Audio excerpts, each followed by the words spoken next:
What's going on, y'all? So listen. What's going on, y'all? So we are back again for another episode review of Games People Play. This is season 2, episode 9, Truth and Consequences. Let me just tell y'all this. Baby, that season finale gonna be good, okay? That season finale is gonna be good because shit is just, listen, y'all wait until the last couple of episodes to turn shit all the way up, okay? But the season has been good. It really has been good. In my opinion, it's been really good. So we get up into the episode and it picks up where it left off last week. Last week, Nia was running for her life, okay, girl? Listen, Miss Sean Robinson said, "Oh, that bitch over there, she a reporter. You need to get her, okay? Hurry up, you know." So she running. I said, Nia, don't go to your house, okay? Because they could be following you. And then they'll find out where you live at, all right? But, of course, she go to the crib, you know? And then she thinking she in the clear, okay? She just thinking about stuff. Next thing you know, somebody knocking on the door crazy like. And I said, oh, shit. Nia is a goner. This ain't gonna end well. But baby, it was just Terrence. I was like, oh, okay. For once, I was glad that he was there. You know, because Terrence just anyway, moving on from that. He said he saw her coming out of there, so he watched after her, whatever. And I was just like, oh my God, he gonna get on. He trying to help her, okay? And that was a good thing that he was there for her. Meanwhile, Nia gonna go ahead and say, listen, let me call Ruff and let him know what's going on because he the only one that can help. I said, no, ma'am. That's the main bitch right there that you need to be scared of. Okay, girl, I gotta take my head down. It's looking a little dry. Looking a little net. Yeah, it's looking a little fuzzy. But anyway, I said, please don't. Please don't. She said, listen, come over to my house. And he was like, cool, I'll bring the coffee. I said, no, bitch. You finna let a stranger danger up into your house? I don't even care if you ain't got no suspicions about him. He a goddamn stranger. Okay, bitch, we meeting in a public place, all right?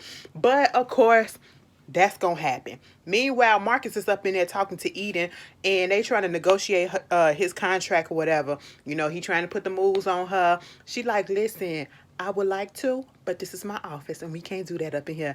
I said, Eden, why not? You got cameras in here. You a little freak like that? That's cute.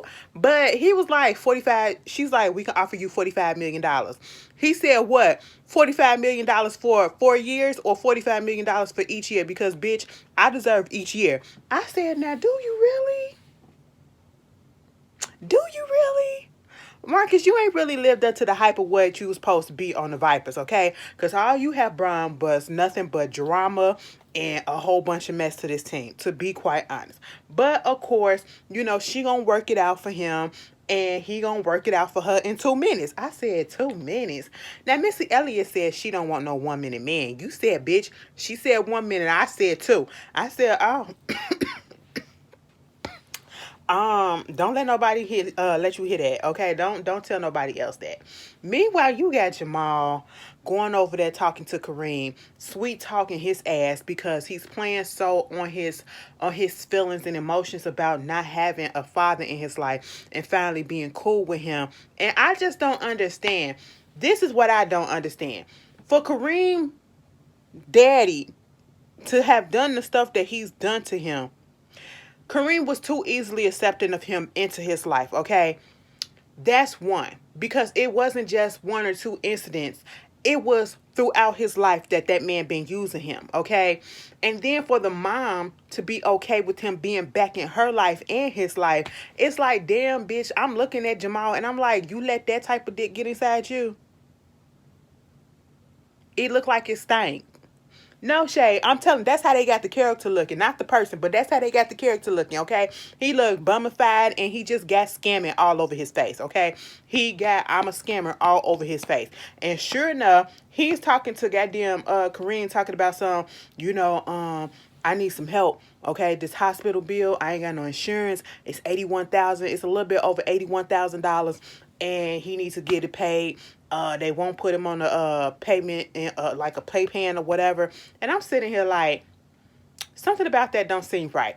And Kareem is just like, I don't know what I can do. He was like, you still got that money that I let you keep? And he was like, I mean, I got to talk to Quinisha about that because that was the money that we supposed to be using for our wedding. And he was like, oh, so you got Quinisha telling you what to do? You ain't your own man. Now, see, when they start talking like that, you know it's some shit, okay? You know it's some shit. But, of course, he was like, I see what I can do. He was like, thank you. He was like, no, I'm saying I'm going to talk to Quinisha and then I'm gonna see what I can do. So he go talking to Quinisha, and Quinisha ain't here for it. And I would have been the same way. I have not been here for Jamal ever since Jamal been on this show. Okay, um, because he's an asshole and he's a scammer, and he don't give a fuck about family. It's all about him. That's what it is. Meanwhile, MJ, um, he's sitting down at the coffee house and he meets up with Layla, and she's just going over some of her things and feelings and thoughts that she's having about this whole Jason situation, and what's going on. Both of them talking about Nia and how Nia basically has been so involved and enthralled all up into this foundation stuff, trying to get down to the bottom of it. Like, she's sunken so deep into it, she's basically blotting everybody else out. But then Layla was like, what if she right? The reason why I got what I got so quickly, the apartment and the acting or whatever.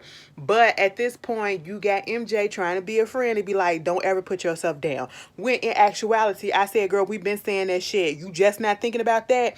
Baby, sometimes all that glitter ain't gold. And if something was so easily given to me without me having to work that hard for it, baby, I will be so suspicious of it right off the freaking bat, okay? Right off the bat. You're not going to, no, I ain't going to be able to do it. Meanwhile, Ruff comes over to Nia's place, okay? He got the 2 cups of coffee, right? And so, he talking about everything that's going on, trying to see what's happening because she told him about, going into the gala and all this stuff. So while they're talking, she winds up pouring some creamer up into the coffee, and the way that it bubbled up, she realized that it was poison. And she was like, I told you. She was like, no, I knew it. You poisoned Eric, didn't you? Okay, you tried to poison me just like you tried to do Eric. You the one that took Eric out or whatever. Yeah, he was getting too close and all this stuff and woo woo woo. Next thing you know, he want to pull out a gun, and all of a sudden these police people just came out of nowhere. Because at first I was like, Nia, bitch, you about to die. You about to die, girl. And I really like you. You was beautiful to look at and everything. I loved your hair, whatever. Wanted to touch it. Just run my fingers through it or whatever. Say, hey, girl, what's up? But at this point, adios, amigos. And she was like, no, girl, the police right outside. We set this whole thing, operation up. Ruff is out of here. I said, oh, okay. But baby girl, listen, this is a whole organization and he was just a key player. But I hope you got your, since Terrence there want to be Super Saver Ho or whatever, and he want to be the man that's with the plan, I hope he got a whole bunch of protection because I don't feel like it's over with, okay? And as we saw what's going to happen on next week, baby, yeah, shit is about to go down, okay? Meanwhile, Marcus and them, they got the people over at the crib, Kareem, Romello, Ty, everybody, some of the teammates, and they're just watching one of the games that's going to solidify whether or not they go to the NBA Finals. And at first, everything was all to the good. Everybody happy, like, yeah, they doing that. We finna be in that finals, baby. We finna be in that finals. Baby, next thing you know, they sitting there like this. Ain't that about a bitch? They ain't going to the finals. Because whoever was playing pulled that win off and, just took them out the running for it. Meanwhile, Nia and MJ, they made up, and I was so glad to see that, okay? Because I can't stand when best friends just, get into stuff and it be over something so petty and so stupid. But I get why she was upset, but you had to understand, like, he was helping you out and she didn't want to see that. And that's what he was trying to tell her. And they made up. He gave her some a pair of Eric's glasses that he found while he was cleaning up. Also, a pair of his shorts, okay? And when she took the shorts, something fell out, like a little thumb drive or a skin drive, a little disc or whatever fell out. And I said instantly, remember when somebody was asking, was there a recording? I think Ruff was asking about it or something. He was like, Eric had a recording. He said, a secret recording, and I need to see it or whatever. And so she's never could find it. Okay. And so it was in his pocket that whole time. I said, "Oh shit, what's on this recording, baby? What is this?" So at this point, Quinisha had went up there to the hospital to check on the goddamn. She did some shit that I would have did. Okay, she went up there and investigated before she gave any money to that man, cause Kareem, that's your daddy, and you want to play daddy and son with him and all that shit. But that don't mean that I gotta like that man, okay? And if in my gut is telling me that I can't trust him, that's what I'm gonna follow through on and see why and if I really can. She went up there to that hospital, asked to see the bill. Baby, that bill was already paid weeks before at Amnesty. Okay, I said, see, scamming ass nigga, and I can't stand the fact that Kareem has to go through this, and a lot of stuff that was going on in this episode, it hits close to home, not to my home, but to the reality of what goes on in life. We have people that are getting scammed by their own parents. You have these child stars and these prodigies and these, whatever, NBA players and sports people, entertainers or whatever, who parents managed their career, but they were stealing from them, family members stealing from them, using them just to get money and to live through them and all that. And that's basically what Kareem Daddy was doing. Kareem Daddy been doing that for his whole entire life. His whole entire life. Meanwhile, you got that accuser who was accusing Jason of sexual assault, out in front of his headquarters, doing this whole press conference or whatever, and all the people out there on her side, Next thing you know, Layla, she shows up with a sign that said hashtag me too. And so she goes over there standing in solidarity and support of old girl. And then this reporter lady, she said, it's good to see that you're, standing in solidarity, standing up there with her, but you have a sign that says me too. Are you saying that you was sexually assaulted as well? She was like, at first she was a little hesitant, but then she went on ahead and said yes, okay? And she said, the girl said, when did it happen? She was like, in high school, and you're just now saying it now? Why are you just coming out saying it now? And I'm so glad that Layla said what she said. Have you ever been sexually assaulted? Okay? If you haven't, you wouldn't understand. And I hate that this is exactly what happens every time somebody comes out against somebody that's powerful in the industry. And sometimes it ain't even got to be a powerful person. People can get sexually assaulted within their own family, raped or whatever, and they tell their family and they won't believe them. Say, oh, you asked for it, or oh, you trying to set them up, or you trying to do something, whatever. Imagine if that goes on within a family. Imagine how worse it is if they try to a victim comes out against somebody that's powerful with money and influence, and then you gonna ask her why it took you so long. And I hate when I hear that all the time, and that want to cause doubt. Oh, well, if it really happened, you would have did it sooner. No, that's not necessarily the case. Like she said, you got to figure out exactly what the hell you want to do with it, how you gonna heal from it, which way you want to go with it. You standing up against these powerful people. Okay, that's what it is. And if people gonna believe you. Meanwhile, after Layla just cussed her ass out politely, this bitch gonna go over there to somebody else and gonna ask, have you ever been sexually assaulted? I said, Miss Reporter Lady, get your ass out of here. Meanwhile, Nia family looks at what's on that little chip. Baby, it's a recording going on about these powerful people. One of them was a senator or a secretary of state. What is it? Chief of staff or something like that. Plus freaking Eden daddy. Okay, I think, yeah, Eden's daddy. I knew it was him up in that bitch, okay? And I said, bitch, no, y'all not. In here trying to protect Jason, talking about he said, I'm sorry that these two women came out and said these things, and they was like, cut the shit, because we already know that there's more, all right? I said, there's more? They was like, what you need to do is keep your dick in your pants, okay? And you need to shut the hell up. That's what you need to do. We're going to spin this to make it seem like the victims are not really victims, and get the internet dude to get all the stuff off the internet. And he was like, that's cool or whatever, but they still gonna pop up some stuff. And I was like, whatever, you gotta do it, because we're grooming this man to be the president. I said, and what makes me so mad about this is because this is what happened, especially when they said we're gonna flip it on the victims to make them look bad. Okay, and we've seen that happen in a lot of cases that prominent cases that happens, okay?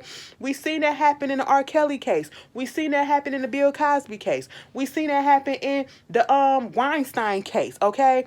We see it happen every time a powerful man is brought out about sexual assault or raping somebody, or doing something inappropriate. It's always, let's turn it on the head and make the victim look like the villain, make the victim look like the bad guy, and bring up her or his past, okay? Instead of looking into the actual person who is being accused past, because they got so much power and influence and people love them so much they can't look past the character or the product that they put out. You know what I'm saying? And then, of course, you got a bitch out there, a black woman, unfortunately, that's out here trying to, counter protest against the protest, basically saying that Layla and them, they ain't shit. They just trying to bring down this college educated black man. It is always like that, okay? No matter what it is, we saw it with the R. Kelly especially, and we saw it with Bill Cosby. You're always going to have that one sector of black women, unfortunately, that is going to uphold a predator because, oh, I love their music. Oh, I love the fact that they was on this TV show. Oh, this. No. And it ain't no separating the freaking person from the music or from what they put out there. No. I ain't played a R. Kelly song yet, okay? Bitch, fuck that, all right? It's been years since I played this shit. So, and there's people that's still out there supporting that man. Still out there supporting that man. He gonna rot in jail, so I don't really give a shit. But anyway, you got Marcus Houston. That's another one, but, excuse me, that wasn't what I was trying to say. You got Marcus King, okay? He up in his little therapy session trying to figure out his feelings for Eden. Is she a replacement for Vanessa? And why you keep on bringing up Vanessa? You're talking about Eden as your little safe place and she brings you peace. And his whole thing is, it's not necessarily about Vanessa. It's the fact that he's worried about his daughter. And I said, I get that. When he talk about Eden, he's giving her all these glowing remarks and just blushing about her. I said, that's cute or whatever. Meanwhile, you get Quinisha coming over there telling Kareem, listen, I went to the hospital to check on that bill and your daddy was lying. Man, Quinisha, stop playing. I know you would not believe me, so I printed it out. And she showed him. And of course, he had Jamal come over and he cussed him out. And he coming up there talking about I was trying to get your mama a present or something. And he was like, no, my mama taken care of. She don't need nothing from you, okay? You all here about the money or whatever? Here, he put that bag of money on that counter and he said, here, take it. If you take this money, don't ever have nothing else to do with me. Bitch, come to find out, he took the money, okay? Because Jamal don't give a fuck about being no damn daddy. He don't care about that. Quinisha was like, listen, I don't need no big ass wedding. We can go to the courthouse right here, right now, if that's what you want. Okay? And he was like, cool. She said, but we're going to have to do it next week because, I got to get a dress. Kareem thought that she was going to leave because he ain't got the money coming in. They're not going to the playoffs or whatever. So he's not going to be on TV like that, doing a commentary. And the money's going to be a little bit slow. Quinisha said, I'm not going nowhere. So you ain't got to worry about that. Meanwhile, Layla shows up on set, can't even get into her trailer. Come to find out, they done recasted her role. I said, girl, what you thought was going to happen? What you thought was going to happen, girl? Okay? Listen, baby girl, you signed the NDA, first of all, and Nia told you this is a possibility that's the foundation, okay? And this is showing it. Meanwhile, Marcus went up there to go kick it with Eden and her daddy, okay? And he giving, him a dish from his mother's country, from Italy or whatever. He's never, ate the food before. He's smelling it and it stinks and all that stuff, but baby, he said it's called maggot and cheese. That's basically what the translation was. I don't know about that. It was something about that white man sitting there telling that black man. And first of all, both of them half-breeds. I just realized that. Karuchi half-black and Sadaris. Surroundings. Anyway, they cute. They cute or whatever. But it was black all up in there, and I felt some type of racism. I said racism. That's racist. I don't care what you said, bitch. Maggot cheese. I don't care. Why would you give him that? That's nasty. And it just sounds racist coming from him. It's not, But the way that it came out to me, that's what it calculated in my eyes, in my head. I just was like, I don't like you saying that, sir. I don't like you saying that. So he gets up and go to the bathroom, and then he come into the kitchen. Bitch, why is Miss Brenda there? Baby, Miss Brenda all of a sudden said, no habla inglés. Marcus said, bitch, don't try because I know you speak perfect goddamn English and you been speaking English for a minute, bitch. So what you doing here? Because the last time I seen your ass, you was getting goddamn deported. I said she was up in the police station tricking off on you the last time we seen her ass to stay in the country. That's why she's still here. Bitch. Meanwhile, before we get to the rest of that, MJ, I need you to be careful. You having dinner or whatever with Andre and you asking him question about what if people try to get out the the foundation and all this stuff. Ain't no getting out, bruh. Ain't no getting out. Talking about they gonna put the videos on blast because they recorded the induction ceremony and all of that, and they'll just put that on blast and all that shit. I said, ooh, that's messy. All right. So you gotta be in it to be in it. And I was just like, this is a lot. Okay. I couldn't be up in no secret society shit. It's too many rules. I don't like to be restricted and shit. But then Marcus had came back and he was pissed the fuck off. Okay, he was like, "So what's good? What the fuck? So you into y'all? This been a setup this whole time?" Eden looking like, babe, what are you talking about?"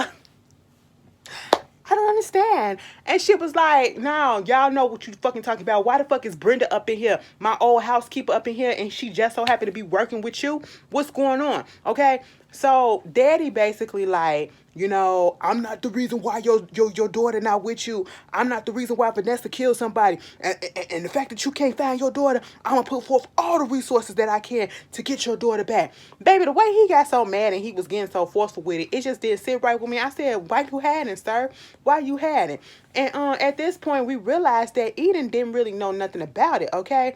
He was like, well, if you don't know nothing about it, your daddy damn sure knows something about it, okay? And he was like, listen, basically what happened was he needed somebody to, look into Marcus. Because after Marcus left, Marcus said, listen, you can say all that shit just don't feel right, okay? So I'm gone. Eden said, Daddy, what the fuck is going on? Because Miss Brenda been working here for fucking years. I said, wait a minute, excuse me? So she been moonlighting in both places? What's going on?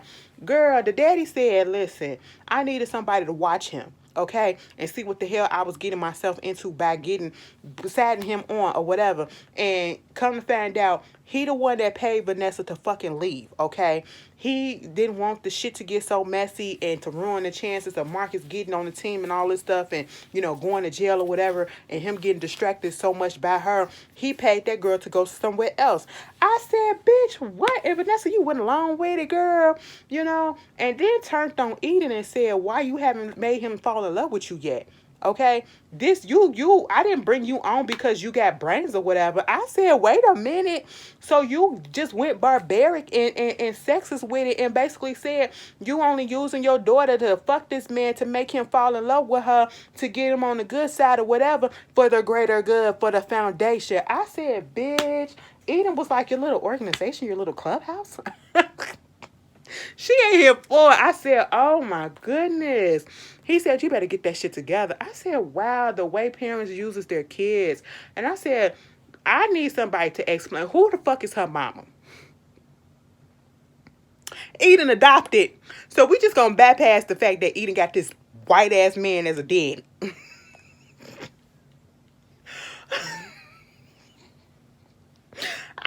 I got questions. I got questions, okay?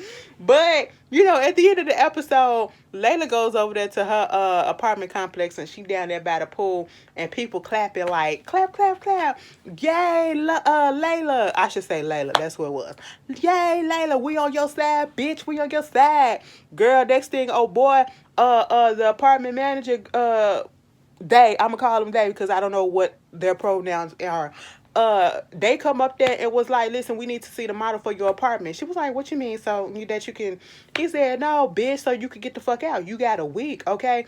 You staying here was contingent on your employment, and I heard that you ain't employed no more. She said, but from the stuff that I made from the pilot, I can pay for at least 6 months. And they was like, no, that was at a different price, and therefore that price was for if you had employment, and you don't have that no more, so the price is more than that, and therefore you will be out in a week. So now Layla is assed out. I said, bitch, you should have thought about this before, okay?